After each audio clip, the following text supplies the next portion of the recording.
Hi, this is Stan Fitzgerald representing the Center for Renewing America. It's an organization founded by Russ Vought, who was the White House budget director for the Trump administration. And he is starting this organization to form a national coalition where we're going to work on border security, election integrity, and government oversight.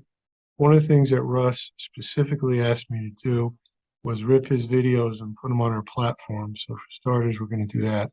My wife Donna and I will be working on the ground in Georgia with Wesley Ross. If you're from Georgia, you know who he is. So you could reach out to myself, to Wesley.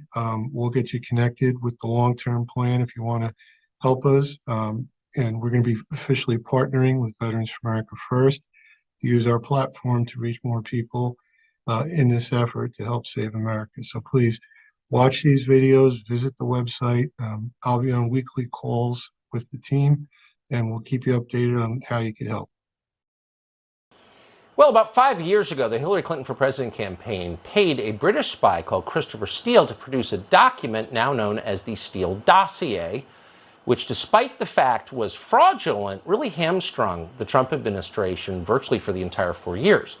That dossier claimed that Russian hackers were operating in the Russian consulate in Miami, even though, for example, there is no Russian consulate in Miami. Among other false claims, the dossier said that Donald Trump's former lawyer, Michael Cohen, made secret trips to Prague. Now, if Cohen had been to Prague, he probably would have said so, since he turned on Trump completely, but he swore he didn't.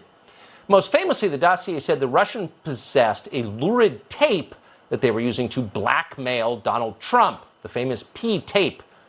All this was false, and yet in a new documentary, Christopher Steele says, maybe not surprisingly, he stands by all of it. And today, do you still believe that that tape exists?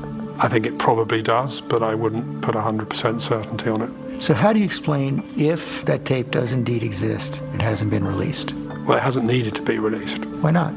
Because I think the Russians felt they'd got pretty good value out of Donald Trump when he was president of the US. Anything you believe you got just wrong? The interview I gave to Mother Jones. That was a mistake. I think so, yeah. But not the P tape, not Michael Cohen in Prague, not Carter Page. None of those things, to my mind, have been disproven. Totally destroyed Carter Page's life, by the way. The P tape, I've never seen it. Nobody knows it exists, but it probably exists because Trump sucked up to Russia so much, which, by the way, the administration sanctioned like 8 times during those. The whole thing's demented. And yet the media seem intent on rehabilitating this Christopher Steele guy. Why is that? Well, here's one clue. Later in the interview, Steele warned that if Donald Trump runs again, he'd be a threat to national security. He's making moves, perhaps, Trump is, to run again in 2024. Do you think if he runs again, he's a threat to the United States national security, to the national security of the United Kingdom? Yes, potentially. A threat to our national security. This is a country, we live in a country where our national security establishment sincerely believes or claims to that Russia is the greatest threat we face. Anyone who thinks that is by definition a threat to our actual national security, because that's absurd and it's a distraction from the looming threat from the East, obviously. But the question is, how does someone like Steele, who's a buffoon, not even an American citizen, have the power to influence our political system so completely? Kash Patel lived this. He's a former White House Intel Committee National Security Advisor. Devin Nunes is ranking member on the House Intel Committee. He was the chairman when Republicans controlled the House. They've spent years on this dossier. They both join us tonight. Thank you both very much for coming on. Kash, to you first. So Christopher Steele, I would assume, since you know an awful lot about the details in this dossier, you believe owes the world a groveling apology, not to put words in your mouth.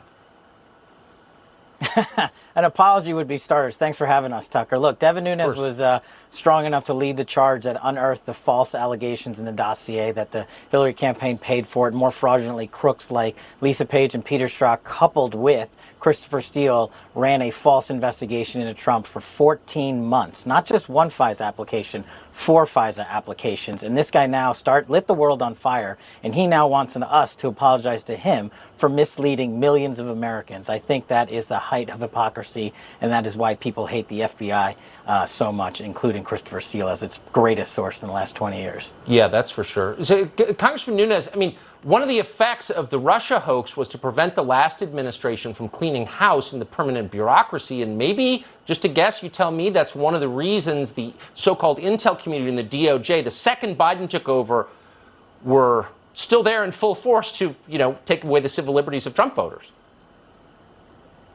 Well, I would also say, Tucker, that most of the people that were involved in the so-called P-tape and the dossier got promotions by the Biden administration. So they were resurrected, old Obama people. But, furthermore, you have to remember, it's Steele himself who was actually working for Russians, in the past. And what did he do? He interfered in our election, the very thing he's claiming in this documentary that he was trying to protect. He's some kind of patriot. It's comical. Well, it is comical. Kash Patel, I wonder, can you think of anybody? So here you have a history-changing lie. This is not just the earth is flat kind of thing, but this was a lie with the purpose to hamstring a Democratic elected administration. Has anybody ever been held accountable for this that you're aware of?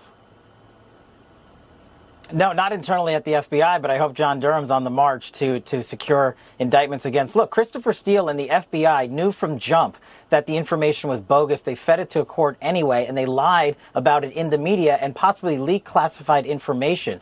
This guy is no hero. He is no James Bond. He's Inspector Gadget on Sudafed, and now he's crying for the world to love him. Let's not forget the lives he wrecked along the way of American citizens and the likes of myself and Devin Nunes, because we exposed it. He came after us along with the fake news media, and we're fighting on. That's for sure. And I wish you had more time because both of you guys suffered personally. I hope you will come back to explain how your own lives changed in the middle of all this, because I know that they did. Kash Patel, Devin Nunes, thank you both. Thank you.